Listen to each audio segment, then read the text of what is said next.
Good evening friends.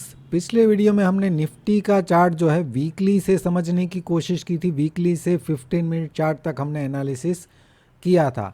अगर आपने वो वीडियो नहीं देखा है तो एक बार ज़रूर देख लीजिएगा। यहाँ पे मैंने कल का जो वीडियो था वहाँ से वीकली से 15 मिनट तक डिटेल में एनालिसिस किया था। उससे पहले वाला वीडियो भी अगर आपने नहीं देखा है, जो कि प्राइस एक्शन के ऊपर है, तो वो बहुत ही अच्छा वीडियो है, मैं मानता हूँ। अगर आपने नहीं देखा है तो वो भी देखना, लेकिन पूरा देखना।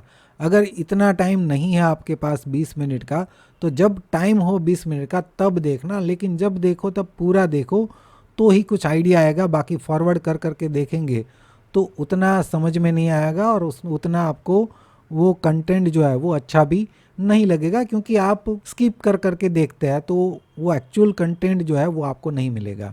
राइट। आज के वीडियो में सिर्फ आवरली चार्ट से ही देखेंगे। ये भी हमने ऑलरेडी डिस्कस किया हुआ है। यहाँ पे ए और ये एक तरीके का इरेगुलर करेक्शन, यहाँ पे बी और सी का प्रोजेक्शन हमने निकाला था 100 टू 123% की रेंज, जो ओवरऑल 38% वीकली वाला है, उसके आसपास ही आ रही है। राइट। तो इस रेंज के अंदर हम 1 2 3 4 और 5 इस तरीके से एक्सपेक्ट कर रहे थे। वेव सी ये हमने कल भी डिस्कस किया था। अब कल के वीडियो में हमने समझा था इस डिक्लाइन को, जो सी का डिक्लाइन है, उसको भी हमने 15 मिनट टाइम फ्रेम में समझा था। तो इस 15 मिनट चार्ट को आज अगर हम दोबारा समझने की कोशिश करें तो वेव सी जहाँ से शुरू हुआ है वहाँ से ये 1, ये एक इरेगुलर करेक्शन यहाँ पे 2 कंप्लीट हुआ है, जो हमने कल के वीडियो में भी समझा था। उसके बाद जो 3 शुरू हुआ है वहाँ पे हमने कल डिस्कस किया था कि ये 1 2 और यहाँ पे ये 3 कल यहाँ पे लो था और उसके बाद क्लोजिंग यहाँ पे था। राइट। तो हमने डिस्कस किया था कि ये इंटरनल 3 4 और 5 जाने के बाद यहाँ पे 3 कंप्लीट हो सकता है। ये हमने कल इस तरीके से डिस्कस किया था। ये 1 2 3 4 और 5th इस तरीके से ये 3 कंप्लीट हो सकता है। लेकिन यहाँ पे निफ्टी ने इस तरीके से ही बिहेव किया, लेकिन एक छोटा सा फ़र्क जो है, जो कि काफ़ी बड़ा है, वो कौन सा, कि जो कल हमने रिट्रेसमेंट यहाँ से निकाले थे ये वाले ब्लैक वाले 4 के लिए, उस 23% में निफ्टी आया ही नहीं। राइट। अगर यहाँ तक आ जाता तो सेल का सिनारियो बन जाता, लेकिन वहाँ तक मार्केट आया ही नहीं और यहीं से ओपनिंग के बाद ही डिक्लाइन कर गया। राइट। तो जैसा एक्सपेक्ट कर रहे थे उस तरीके से 4 बनने के बाद डिक्लाइन तो आया, लेकिन उसमें एंट्री नहीं मिली। जो रेजिस्टेंस रेंज थी उस रेजिस्टेंस रेंज में मार्केट आया ही नहीं और यहाँ पे एक डिक्लाइन करके वापस एक बाउंस किया है। तो अभी हम क्या करते हैं, यहाँ से जो रिट्रेसमेंट हमने निकाला था उसको शिफ्ट करके नए लो से मैंने निकाल के रख दिया है। पहला पॉइंट यहाँ पे और दूसरा पॉइंट यहाँ पे। अगर यहाँ पे 3 कंप्लीट हो चुका है तो राइट, तो इस रेंज में आएगा। राइट। अब देखिए जहाँ तक ये बाउंस हुआ है ये 23 टू 38% में आया नहीं है अब तक। अगर मान लीजिए कि ये आए बिना ही डिक्लाइन कर देता है तो हम इसको 3 मान के इसको 4 मान लेंगे डायरेक्टली? नहीं, हम एक और चांस देंगे।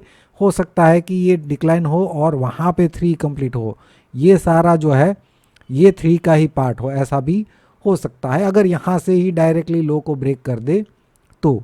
लेकिन अगर यहाँ से ये लो को ब्रेक किए बिना ही कोई करेक्टिव बाउंस इसमें आता है तो हम इसको 4 कंसिडर करेंगे और वहाँ से फिर 5th का प्रोजेक्शन निकालेंगे। और भी इमीडिएट मूव के लिए अगर हम सिर्फ इस बाउंस पर ही फोकस करें, मान लीजिए उसको अगर हम 3 मिनट चार्ट में देखने की कोशिश करें तो यहाँ पे देखिए ये जो पहले बाउंस है, राइट, ये बाउंस है और फिर एक डिक्लाइन है।